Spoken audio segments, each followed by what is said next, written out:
Welcome back, friends. Today we're exploring something that underpins everything we've discussed for months. How do we study Scripture faithfully to the manuscripts Yahweh preserved, without relying on later philosophies, doctrinal systems, or cultural assumptions? A listener reached out and asked, when you teach from the Masoretic Text, the majority text, or Textus Receptus, what rules do you follow? What parameters guide your interpretation? And how can I study the Bible using those same guardrails? That is an excellent question, because without parameters, interpretation becomes guesswork. But when we base our understanding on the manuscripts themselves, Hebrew and Greek, and view them through a covenant path perspective, Scripture becomes clearer, more grounded, and much more connected from Genesis to Revelation. So today, I'm bringing these questions to Declan and Christian. Declan will provide clarity and structure, while Christian will bring depth, imagery, and the heart of the ancient path. Let's get started with our first question. What parameters should I use when I study Scripture so that my understanding comes from the manuscripts, not from later theology? Here are the essential parameters. Start with the manuscripts themselves.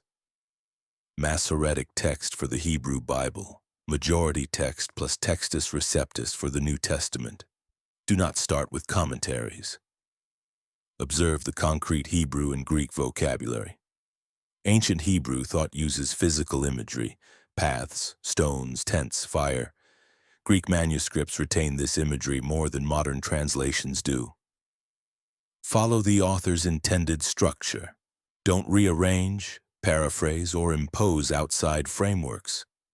Avoid abstract philosophical categories.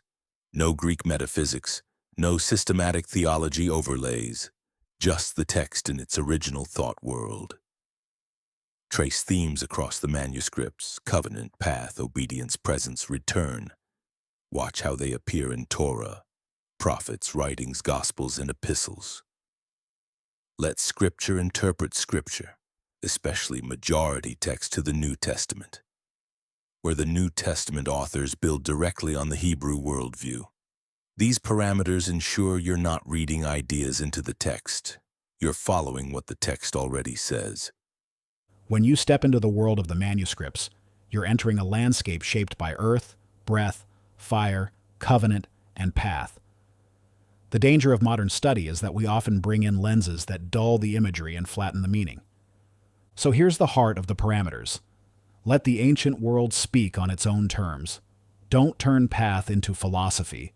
Don't turn heart into a psychological concept. Don't turn spirit into vague mysticism. Watch for repeated images. Yahweh teaches through symbols that endure: mountains, water, light, dust, shepherd, exile, return. These images build meaning across the manuscripts. Stay within the covenant story. Everything, from Genesis to Revelation, is about Yahweh drawing near, His people walking His ways, and Babylon pulling them off the path. Read slowly, with your feet on the ground. Picture what the writer pictured. Hear what the first hearers heard. When you read this way, Scripture becomes one woven tapestry, not fragments or doctrines. You're not studying ideas. You're walking a trail. Let's move to the listener's second question. How do I avoid mixing modern theology with manuscript-based study? You avoid mixture by applying 3 filters. If it didn't come from the manuscripts, don't build doctrine on it. If it conflicts with the Hebrew thought world, question it.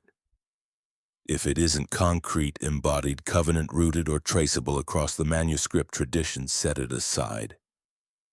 Modern theology often builds systems. Manuscript reading builds understanding. Mixture enters when we let later traditions speak louder than the text. So whenever you study, ask, does this come from Torah's imagery? Ask, does this fit the covenant story? Ask, is this how Yeshua and the apostles read Scripture? Ask, am I hearing Yahweh's voice or my culture's voice? If what you're reading pulls you toward obedience, purity, humility, and covenant loyalty, It's coming from the manuscripts.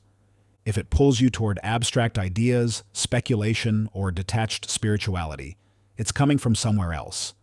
And at last, the third question our listener voiced: how do these research parameters help me avoid Babylon's influence when studying Scripture? Babylon confuses, the manuscripts clarify.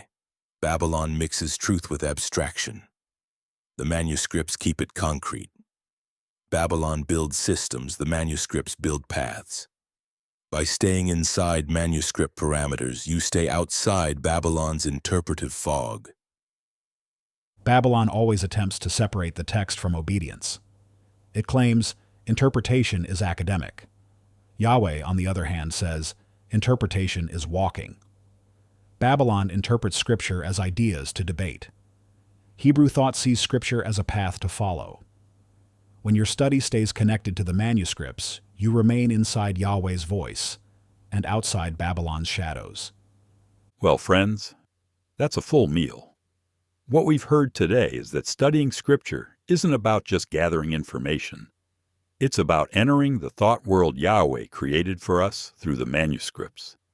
It's about learning to see with Hebrew eyes, walking the covenant path, and protecting ourselves from the mixture that Babylon offers in every generation. These parameters aren't restrictive. They're liberating.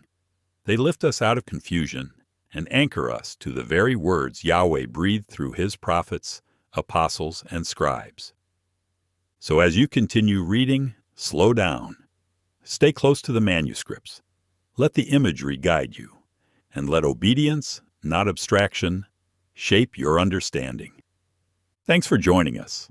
Until next time, keep walking the ancient path.